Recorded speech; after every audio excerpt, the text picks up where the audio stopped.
Good morning, everyone, and welcome back to another segment of your Daily 5. I'm Leslie Jouflas. My website is Trading Live Online, and I'd like to thank StockCharts.com for inviting me back. I'd like to mention that I'll be doing a presentation on December 9th at 12 p.m. Eastern Time for the Chartered Market Technicians Association, and the topic is using pattern recognition in contraction and expansion phases. So there'll be a link at the bottom of this video that you can sign up. So I hope you can join me for that. But today we're going to be taking a look at some patterns that are forming in the S&P 500, the Dow Jones, and the Nasdaq. The Dow Jones has recently made new all-time highs. It took it a little while to get there after the S&P 500 and the Nasdaq. But right now, I've got these graphs up of, there's a fear and greed index that you can find right down here. I put this link in for you if you want to go look it up. They have a total of 7 fear and greed indicators. And this one that we see on the left side is usually at the top. And it's a quick glance at sort of the temperature of the market. You can see right now we're getting into extreme greed. Now, this is not a timing tool, not by any means, but it is a good gauge to just take a quick glance and kind of see where you are. And I use it in conjunction with patterns. On the right side, this is from StockCharts, and it's a seasonality chart of the SPX. And if you just type in the symbol $SPX on StockCharts, that chart will come up, and then you can scroll down to the bottom and choose seasonality. I have this on 20 years, and we can see that December closes higher than it opened in this 20-year period 68% of the time.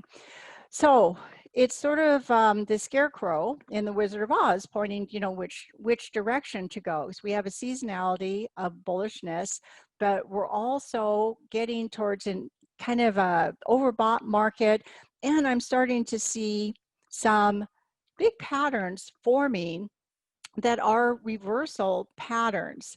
Now, in previous segments on September 23rd with David Keller on his final bar, I presented a broadening top pattern, a monthly pattern, and you can go back and look that segment up and check that chart out. But now we're at the upper trend line of that. It's very difficult to just come up with a price point on a pattern like that.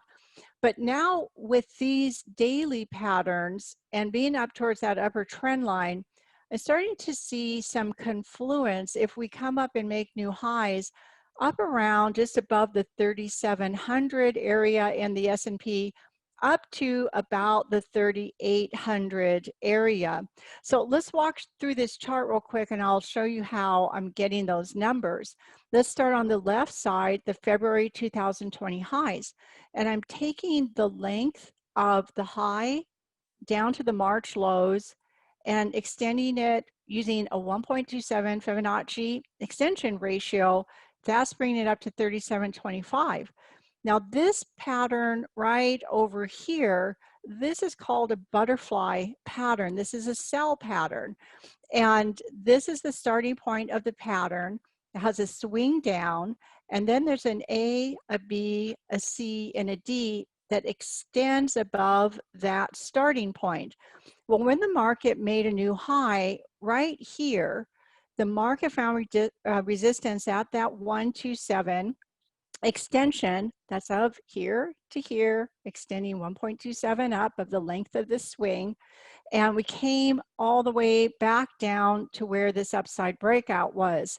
Now this candle being a shooting star, this has to be validated by a close below this candle, which we have not gotten. I've got a little red arrow right there. There's also extensions to this pattern. So if the S&P were to come up above this 3668 high, then there's some extensions up here, 3777 area, and even just around that 3,800. So I'm starting to see a clustering of numbers, above these highs. Now here, let's take a look at the RSI real quick. I've got a range kind of marked in here, and the RSI is starting to just sort of go sideways. So if we do make those new highs, I want to be watching this RSI to see if it is showing strength by continuing up, or if it starts to show some divergences. And also the on-balance volume down here, I've got a little trend line in, which may be helpful in conjunction with the RSI and with some price highs. So let's move on to the next chart. I want to show you a little bit of a detail of this section. So we're still on the S&P 500. This is a futures chart. So here's that same pattern. This has some parallel trend lines here. In the center of this trend line, these extensions of the pattern that I just showed you, the A, B, C, D, the D extending up towards the 1618, that 37, 74, 75-ish area, we're not looking for an exact number, just a zone, is coming in right around this center trend line. Now there's a little pattern here, A, B, C, D. And again, if we extend above this previous high, I just moved that over so we can see it more clearly. We can see where those extension numbers are. And again, we're getting up towards the 3,700 and the mid 3,700s. So starting to see a lot of clustering of numbers. Now, when markets are at new all-time highs, certainly I don't want to just jump in there and sit an order in there. I want to watch to see what the price does, how the price reacts to these levels, and also how the other indexes are reacting to those levels. If there's going to be a significant move to the downside, any direction, up or down, it's best to see the indexes moving in tandem. And so I'll be watching, the Nasdaq and the Dow to see if that occurs as well. Any pattern can fail. So that's why it's important to learn how to monitor and also learn entry techniques where you can control the risk, most important. So the Nasdaq now also showing a similar pattern. This is the butterfly pattern. We have our starting point, swing down, then an A, B, C, D that extends above that X point.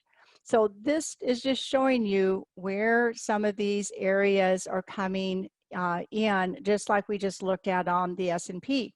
When the markets are at new highs, all-time highs, there's no resistance point yet.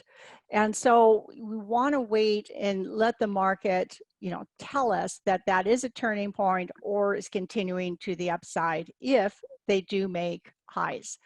So here on the RSI of the Nasdaq, again, similar to the S&P, making a range here. The on-balance volume on the Nasdaq has not been as strong recently as it has been on the S&P and the Dow Jones.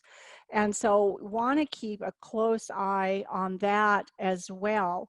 If the prices in the Nasdaq turned down over a couple of day periods, start breaking support areas, then we want to watch to see if this RSI breaks this support area as well. So now if you want to learn more about these patterns, please just come to my website. Right on the homepage, you'll find a course there that goes into great detail about these patterns. So here, let's take a look at the Dow Jones Industrial. Now the Dow does not have a butterfly pattern like the Nasdaq and S&P are showing, but it does have extension patterns. And you can see right here, using this high all the way down to this low, up here, we have that 127 where it's found some resistance. It's forming this sort of A, B, C, D pattern currently. Almost got to that, just missed it, but more extensions up here as well. So you might want to just take some notes, excuse me, of these price areas. And if the markets make new highs, let's see what happens around them. Okay, so now on the Dow, what we want to be watching is these areas here where I have mapped out in the pink dash lines, previous February 2020 highs. Do we hold that, or do we start to come down to some of these other support areas, previous gap area, down into this big gap area right here? This is the gap where the market then went up to new highs. So we definitely want to be watching that. Well, I'll be updating these charts on the next segment, December 10th, on our daily 5. And so we'll be following these patterns really closely. Thanks for joining me today, and I hope everybody has a great week.